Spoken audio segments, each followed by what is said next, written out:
नमस्कार।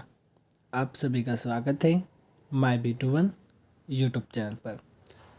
दोस्तों, previous class में हमने राजस्थान के परिचय के बारे में अच्छे से जान लिया था, जिसमें हमने राजस्थान के प्रमुख त्रिवेणी संगम, प्रथम पद पर कौन कौन रहे उसके बारे में भी हमने जान लिया।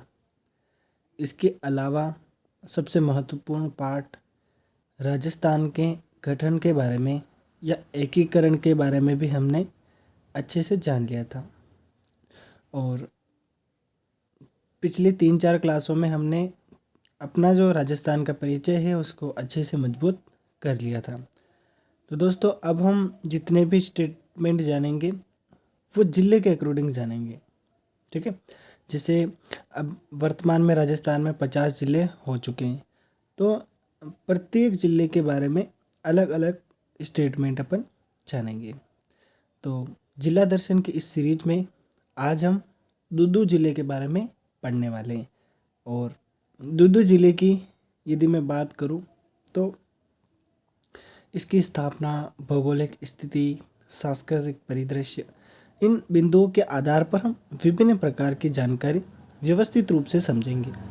आज थोड़ा सा गला ख़राब है, आवाज़ आपको ज़्यादा अच्छी मिलेगी नहीं, फिर भी मैं चाहता हूँ कि रोज़ाना की तरह आज भी मैं आपके लिए क्लास पब्लिश करूँ। 2-3 बार प्रयास किया लेकिन रिकॉर्ड नहीं हो पाई सही तरीके से। अब तीसरी बार मैं प्रयास कर रहा हूँ इस क्लास को रिकॉर्ड करने का। तो अगर सक्सेसफुली रिकॉर्ड हो जाएगी तो ये यूट्यूब पर आपको देखने को मिल जाएगी। तो चलिए, रात को लेट तक मैं नोट्स बनाता हूँ और मॉर्निंग में रिकॉर्ड करता हूँ, लेकिन आज मैं मॉर्निंग में रिकॉर्ड कर ही नहीं पाया क्योंकि गला थोड़ा सा ख़राब हो रहा था। और अभी शाम के 4 बजे लगभग, और अभी मैं आपके लिए प्यारी सी क्लास रिकॉर्ड कर रहा हूँ। तो चलिए जानते हैं आपके अपने प्यार से दूदू ज़िले के बारे में। अब वीडियो शुरू करने से पहले आपको एक बात और बता दूं, आप कौन से ज़िले में रहते हैं ये कमेंट में ज़रूर बताना, ताकि उसका दर्शन भी हम पहले कर लें, ठीक है। तो चलिए दूदू दूदू ज़िले के बारे में जानते हैं। इस ज़िले की स्थापना की बात करें तो 7 अगस्त 2023 को अपने जो मुख्यमंत्री थे श्रीमान अशोक जी गहलोत, उनके द्वारा इस ज़िले की स्थापना की गई। दूदू ज़िले की स्थापना जयपुर ज़िले का पुनर्गठन करके की गई, ठीक है। अब दूदू ज़िले की बात करें तो इसमें प्रमुख उपखंड हैं और उपखंड में तहसील आती है। तो यहाँ पे 3 उपखंड हैं और 3 तहसील हैं। सबसे पहले दूदू उपखंड में दूदू तहसील आती है, फागी उपखंड में फागी तहसील आती है और मौजमाबाद उपखंड में मौजमाबाद तहसील आती है। तो ये छोटी सी इन्फॉर्मेशन है, आप इसको ध्यान रखना। अब हम बात करते हैं दूदू ज़िले की भौगोलिक स्थिति के बारे में। तो सबसे पहले बात करते हैं कि इस ज़िले की जो सीमा है वो कौन कौन से दूसरे ज़िलों से लगती है। तो दूदू ज़िले की सीमा अजमेर, टोंक और जयपुर ग्रामीण से लगती है। याद रखना, दूदू ज़िले की जो सीमा है वो अजमेर, टोंक और जयपुर ग्रामीण से लगती है। अब इस ज़िले के बारे में एक स्पेशल स्टेटमेंट आता है जो शायद आपको विभिन्न भर्ती परीक्षा में पूछा जा सकता है। तो इसको आप बड़े ध्यान से सुनना, क्योंकि ये स्टेटमेंट मेरे को लगता है कि आपके किसी न किसी एग्ज़ाम में ज़रूर आ टपकेगा।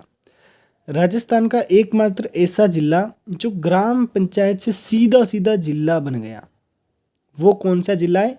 तो दूदू जिला है, ठीक है। ये स्टेटमेंट आप याद रखना। एक बार और बता देता हूँ, बहुत ही ज़्यादा इम्पोर्टेंट है। राजस्थान का एकमात्र ऐसा जिला है जो ग्राम पंचायत से सीधा सीधा जिला बन गया, और ये स्टेटमेंट कौन से ज़िले के लिए? दूदू ज़िले के लिए। Okay, next. अब हम बात करते हैं कि ज़िले में किस प्रकार की मिट्टी पाई जाती है। तो इस ज़िले में मिट्टी की हम बात करें तो कछारी मिट्टी पाई जाती है। कौन सी मिट्टी पाई जाती है? कछारी मिट्टी। अब ज़िले में जलवायु किस प्रकार की?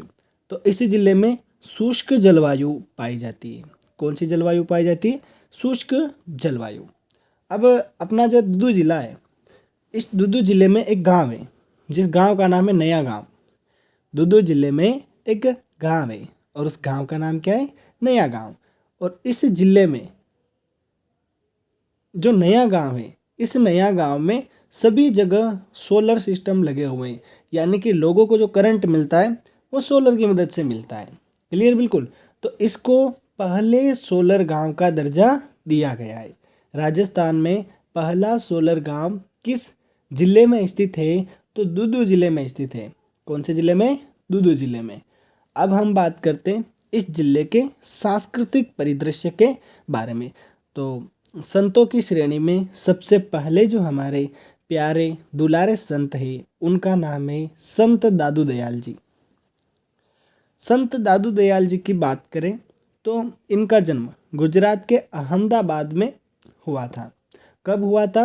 1541 ईस्वी में, और फाल्गुन शुक्ल अष्टमी को हुआ था। याद रखना, 1541 में फाल्गुन शुक्ल अष्टमी को हुआ था। दादू दयाल जी के पालन पोषण की बात करें तो दादू दयाल जी का पालन पोषण लोधी राम जी ब्राह्मण ने किया था। किसने किया था? लोधी राम जी ब्राह्मण। संत दादू दयाल की बात करें तो इनको राजस्थान के कबीर के नाम से जाना जाता है। किस नाम से? राजस्थान के कबीर के नाम से। संत दादू दयाल जी के गुरु के नाम की बात करें तो इनके गुरु का नाम है बुड्ढन जी या वरदानंद जी। आप बुड्ढन जी भी कह सकते हैं या वरदानंद जी भी कह सकते हैं। यदि आपको प्रतियोगी परीक्षा में प्रश्न पूछा जाता है कि संत दादू दयाल के गुरु का क्या नाम है, तो आप क्या बताएंगे मेरे दोस्तों? आप बताएंगे बुड्ढन जी या वरदानंद जी। नेक्स्ट, संत दादू दयाल ने दादू पंथ की स्थापना की थी। और ये प्रश्न भी पूछा जा सकता है कि दादू पंथ की स्थापना किसने की, तो आप क्या बताएंगे? संत दादू दयाल ने की। ठीक है। दादू पंथ की प्रधान पीठ की यदि हम बात करें तो दादू पंथ की प्रधान पीठ नारायणा में स्थित है। और नारायणा कहाँ है दोस्तों? दूदू में। ओके, तो इस तरीके से हम क्या कर सकते हैं, ये सारी जानकारी है इसको पढ़ सकते हैं, समझ सकते हैं। ओके, चलिए अब अगली स्लाइड पर चलते हैं। चलिए, दादू दयाल जी के बारे में आज बहुत सारे स्टेटमेंट लेके आया हूँ, और आइए इस क्लास का समापन भी आज दादू दयाल जी के साथ ही होने वाला है ना।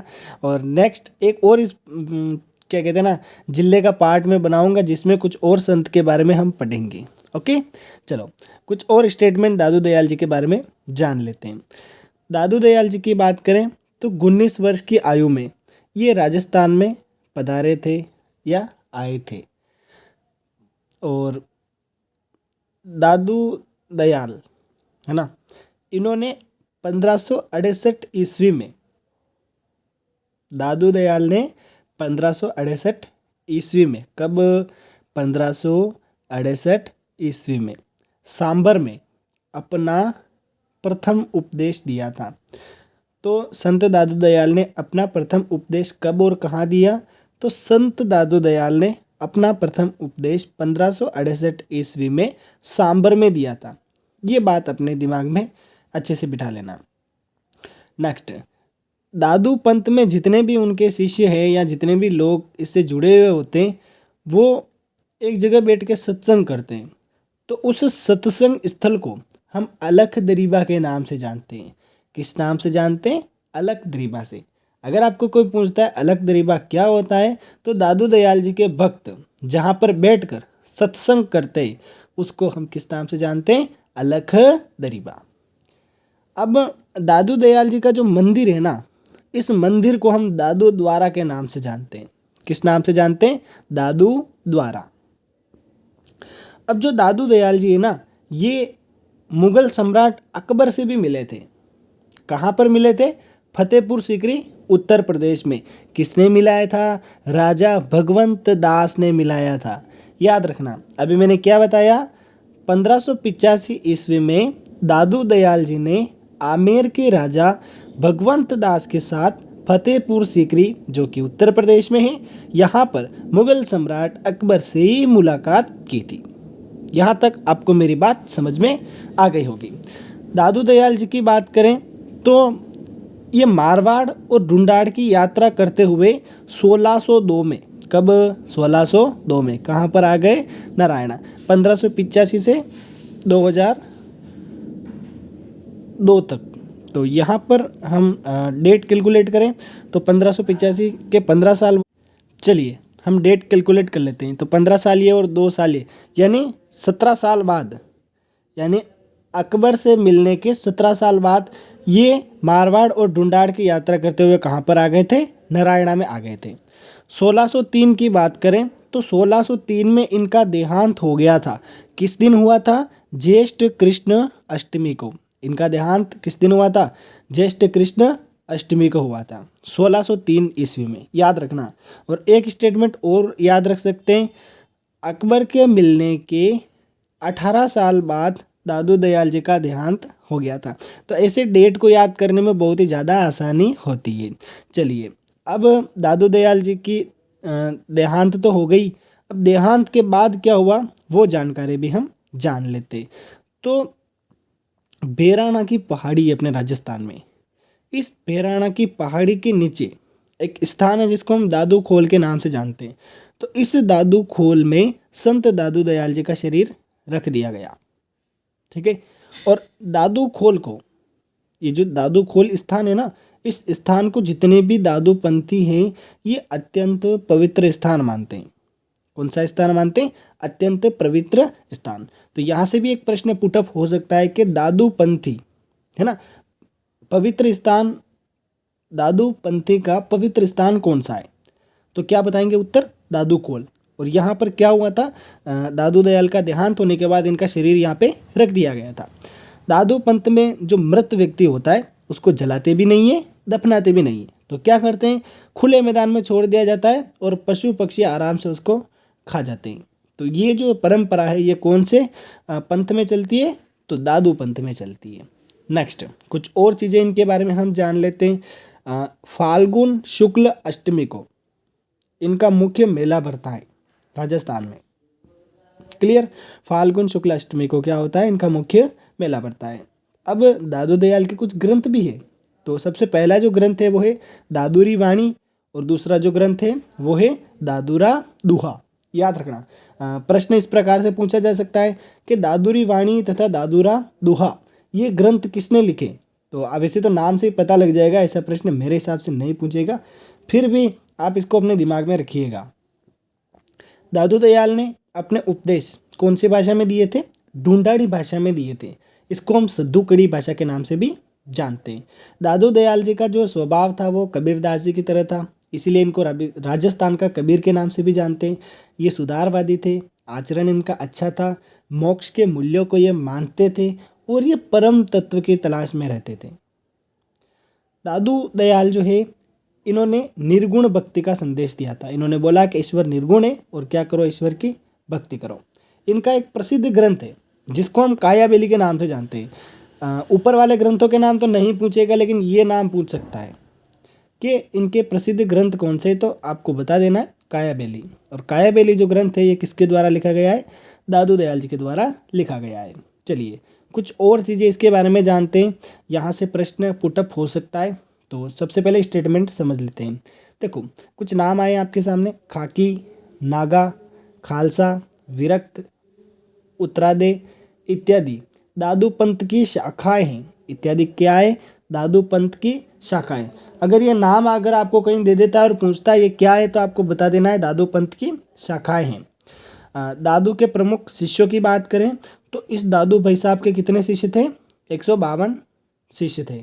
अब इसमें से 100 जो शिष्य थे ना वो थे एकांतवासी, और 52 जो शिष्य थे ना वो जगह जगह पर जाते थे और दादू द्वारा की स्थापना करते थे। ये जो 52 शिष्य थे, इन 52 शिष्यों को हम 52 स्तंभ के नाम से जानते हैं, क्योंकि इन्होंने दादू पंथ का प्रचार किया था। तो दादू पंथ के 52 स्तंभ के नाम से किसको जाना जाता है? तो इसके 52 शिष्यों को जाना जाता है।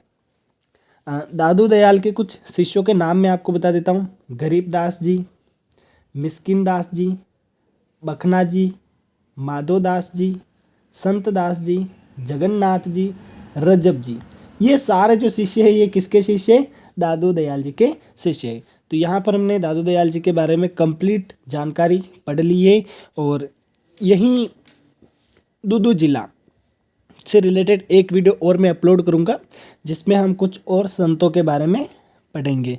तो ये था मेरी तरफ से। दुदू ज़िले के बारे में कंप्लीट वीडियो, इसका सेकेंड पार्ट बहुत ही जल्द देखने को मिलेगा। मिलते हैं किसी नेक्स्ट वीडियो में, तब तक के लिए बाय बाय। जय हिंद, जय भारत।